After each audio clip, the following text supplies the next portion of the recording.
ओम नमः सिद्धेभ्य। कल जो प्रशिक्षणार्थी सम्मेलन संपन्न हुआ और उसमें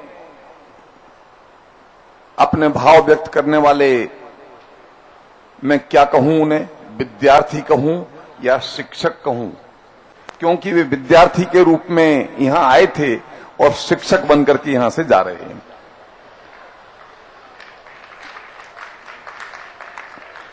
उन्होंने जो भाव व्यक्त किए उससे पूरा सभा मंडप अभिभूत हो गया उनके जीवन में आए परिवर्तन से। हम सभी बड़े आत्ममुग्ध हैं अपनी उपलब्धियों पर। कोई पूछ सकता है कान में धीरे से कि भैया क्या भाड़ फोड़ लिया आपने?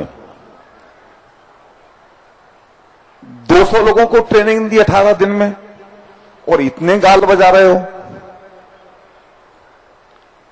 महान उपलब्धियां कम ही हुआ करती हैं। उदाहरण हमारे सामने है। 140 करोड़ लोगों के इस देश में 10 साल में एक आदमी प्रधानमंत्री बन पाया। 140 करोड़ में से। मजा नहीं आया ना? क्योंकि हम 18 दिन में ये तो भूल ही गए कि हम हिंदुस्तान में रहते हैं और हिंदुस्तान का प्रधानमंत्री कौन है और क्या है। चलो हम यहां के माहौल की बात करते हैं। समोसरण की महिमा तो हमने बहुत सुनी है। साक्षात तीर्थंकर भगवान का दिन में 7 घंटे और 12 मिनट तक प्रतिदिन धर्मोपदेश दिव्य ध्वनि के माध्यम से होता है और वहां उपस्थित सभी, कौन सभी? पशुओं से लेकर के महामुनिराज तक, इंद्र और देवेंद्र, उन सभी की सभी शंकाओं का समाधान हो जाता है। आपको पता है समोसरण की उपलब्धि क्या हुआ करती है? क्या कभी इस एंगल से विचार किया आपने? एक नियम है, शाश्वत नियम है कि 6 महीने और 8 समय में संपूर्ण 3 लोक में सिर्फ 608 जीवों को सम्यक दर्शन की प्राप्ति होती है। तो मैं पूछता हूं, समोसरण में साक्षात तीर्थंकर परमात्मा की दिव्य ध्वनि प्रतिदिन 7 घंटे और 12 मिनट तक दिव्य ध्वनि खिलती है, उसकी उपलब्धि क्या रही होगी? 6 महीने और 8 समय में सिर्फ 608 जीव, 3 लोक में से। और आपको तो ये 608 का आंकड़ा भी बहुत छोटा लग रहा होगा, पर इसमें भी अकेले भगवान महावीर का शेयर नहीं है, इसमें और भी बहुत सारे शेयर होल्डर्स हैं। और तीर्थंकरों की बात जाने भी दें तो विदेश क्षेत्र में सदा 20 तीर्थंकर विद्यमान रहते हैं और दिव्य ध्वनि के माध्यम से उनका उपदेश होता रहता है। यदि सारे 608 जीवों का कोटा अकेले महावीर ने कंज्यूम कर लिया तो वे बाकी 20 तीर्थंकर क्या करते होंगे?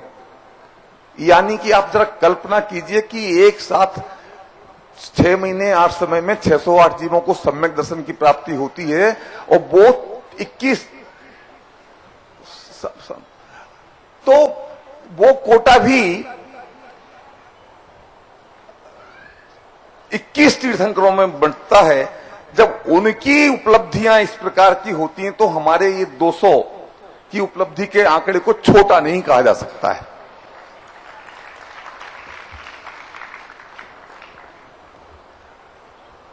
ये आपको बताया गया कि ये साधारण शिविर नहीं है, ये शिक्षण शिविर नहीं है, ये शिक्षण देने वाले शिक्षकों को प्रशिक्षित करने का प्रशिक्षण शिविर है। वे 15 वर्ष के बालक जो 15 दिन पहले साधारण बच्चे के रूप में यहां आए थे, आज प्रशिक्षित अध्यापक बनकर के निकल रहे हैं। उन्होंने यहां वो पद्धति सीखी है कि कोई परिभाषा मात्र रटा देना पर्याप्त नहीं है, उसका उन्हें अर्थ समझ में आना चाहिए, उसका उस सिद्धांत का हमारे जीवन में महत्व क्या है ये समझ में आना चाहिए। ये तकनीक कहां से आई? अगर मैं पूछूंगा तो लोग कहेंगे आजकल ऑक्सफोर्ड में, कैम्ब्रिज में यही पद्धति अपनाई जाती है, वहां से हम इसको लेकर के आए। अरे हम अपने वैभव को भूल गए हैं। सबसे पहले भावभाषण परक और जीवनोपयोगी शिक्षण पद्धति का इस्तेमाल मालूम है किसने किया था? आचार्य विष्णुगुप्त ने। कौन है विष्णुगुप्त? जिन्होंने पंचतंत्र की रचना की। क्या है ये पंचतंत्र?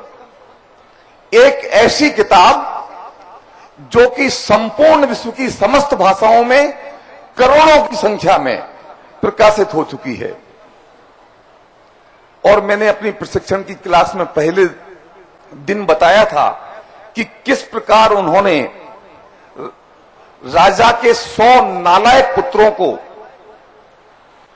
रीति नीति और राजनीति की शिक्षा देने के लिए ये भाव भाषण परक और जीवनोपयोगी शिक्षण पद्धति का इस्तेमाल किया था। कैसे? वो प्रतिदिन उन 100 नालायक बच्चों को एक कहानी सुनाता था और उस कहानी के माध्यम से राजनीति की शिक्षा देता था कि अगर हमारे सामने ये परिस्थिति उत्पन्न हो तो उससे कैसे निपटा जाए। सीधे सीधे नहीं बताता था, कहानी में बताता था कि जब उस लोमड़ी ने उस शेर को बरगलाने की कोशिश की तो शेर ने किस प्रकार उसको डील किया। तो उसका जब बच्चे कहानी सुनते उन्हें भाव भाषण होता कि अच्छा ऐसे लोगों से इस तरह निपटा जा सकता है, और उन्होंने उस रीति नीति को अपने जीवन में अपनाया। तो विष्णुगुप्त की वह शिक्षण पद्धति भाव भाषण परक और जीवनोपयोगी थी। उस कला को हिंदुस्तान ने सारे विश्व को सिखाया और अब वो कला विदेशों से हमने इंपोर्ट की है।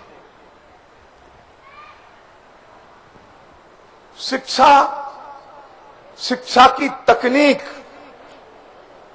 किस विधि से शिक्षित किया जाए ताकि विषय वस्तु स्पष्ट हो जाए, याद हो जाए और हमारे जीवन में प्रयोग में आने लगे, उस तकनीक वह तकनीक विज्ञान है।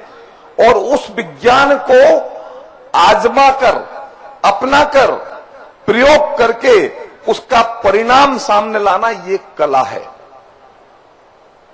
हमने आदरणीय डॉक्टर साहब ने इसकी शुरुआत की, वह विज्ञान हमें दिया और उस विज्ञान को हम लगातार 56 वर्षों से प्रैक्टिस करते आ रहे हैं और इस शिविर के दरमियान हमने 18 दिनों तक उसका प्रैक्टिस किया। विज्ञान अध्ययन से आता है और कला प्रैक्टिस से आती है। तो वह जो विज्ञान हमारे सामने है, शिक्षण का विज्ञान, उसकी हम पिछले 56 सालों से और पिछले 18 दिन से प्रैक्टिस कर रहे हैं और आज हम इस कला में दक्ष हो गए हैं। हमारे अतिथिगण हमारे बीच में मौजूद हैं। मुझे नहीं मालूम कि वे कभी बीच में पधारे और उन्होंने इसका देखा कि नहीं, परंतु अभी वे हमारे सामने मौजूद हैं और हमारे प्रशिक्षित ये अध्यापक मौजूद हैं। मैं आपसे निवेदन करता हूं, आप अपनी जेब से रुमाल निकालिए और गांठ बांधकर रुमाल फेंक दीजिए और जिस बच्चे के ऊपर रुमाल गिरे उसको यहां पर बुलाइए और उससे कहिए तू ये पाठ पढ़ा, और फिर उसकी पढ़ाने की कला देखिए, आप चौंक जाएंगे।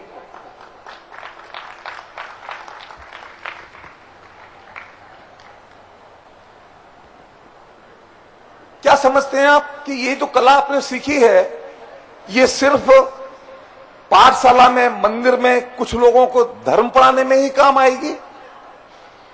अरे इस कला के माध्यम से आपने एक संप्रेषण क्षमता विकसित की है, कम्युनिकेशन स्किल।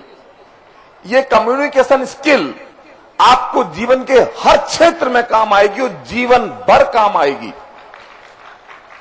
आप हजारों लाखों लोगों के समुदाय में कहीं पर भी जाइए,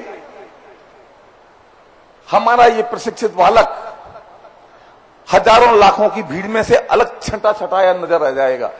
इसमें कुछ अलग है, इसमें कुछ नया है। इसकी बातचीत करने का तरीका, इसका आचरण, इसका व्यवहार, इसका प्रभाव, इसका व्यक्तित्व की गरिमा कुछ भिन्न है। इन्होंने इस 18 दिन में, आप ये माहौल देख करके आपको उसकी शायद महिमा नहीं आ रही हो, देखिएगा जब ये जाएंगे अपने अपने गांव में, अपनी आयु वर्ग के मित्रों के साथ में घूमेंगे फिरेंगे, आपको स्पष्ट परिवर्तन, उसमें फर्क नजर आएगा कि उन लोगों का आचरण और व्यवहार कैसा है और इनका आचरण और व्यवहार कैसा है। और आप सिर्फ समझाना नहीं सीखे हैं, जो समझाना सीख गया वो समझना सीख गया। अब आप अपने स्कूल कॉलेज में जाएंगे, शिक्षक आपको पढ़ाएंगे, आप उस विषय वस्तु को बड़ी आसानी से ग्रहण करेंगे। प्रवचन सुनने बैठेंगे तो उस विषय वस्तु को आसानी से ग्रहण करेंगे। ये सामान्य प्रशिक्षण नहीं है, ये क्रांति है, एक जीवन को बदल डालने वाली क्रांति है। वकील साहब 18 दिन तो आपकी गर्मी दूर करने में व्यस्त रहे। अब जब कल उन्होंने देखा कि हो इन बच्चों का जीवन इस प्रकार बदल गया है, अब उनको महिमा आ रही है। अब वे निमंत्रण दे रहे हैं कि दोबारा एक बार प्रशिक्षण शिविर लगाओ। वकील साहब भूल गए कि सन 1976 में लगा था शिविर और उसके बाद में 46 साल बाद में नंबर आया है। अब अपनी वसीयत में लिख करके जाना वकील साहब अपने बच्चों को कि जब भी मौका लगे तो टोडरमल स्मारक वालों को बुलाना और यहां प्रशिक्षण लगाना।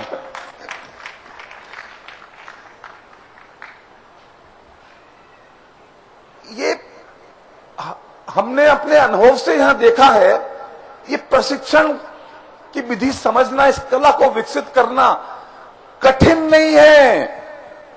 जब ये प्रशिक्षण शिविरों की शुरुआत हुई थी ना, तो इसमें 40, 45, 50, 60 वर्ष की उम्र के लोग आते थे प्रशिक्षण लेने को।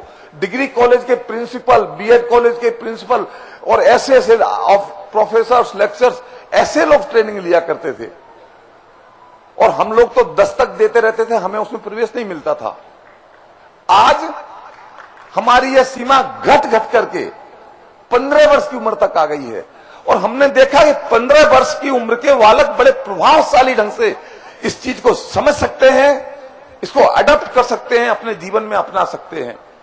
और जो व्यक्ति इस कला को अपनाएगा, ये कला सीखेगा, वो अपने जीवन के हर क्षेत्र में सफल होगा, अपने विकास में सहायक होगा, समाज के विकास में सहायक होगा, देश के विकास में सहायक होगा और अपने आत्म कल्याण की दिशा में प्रवृत्त होगा।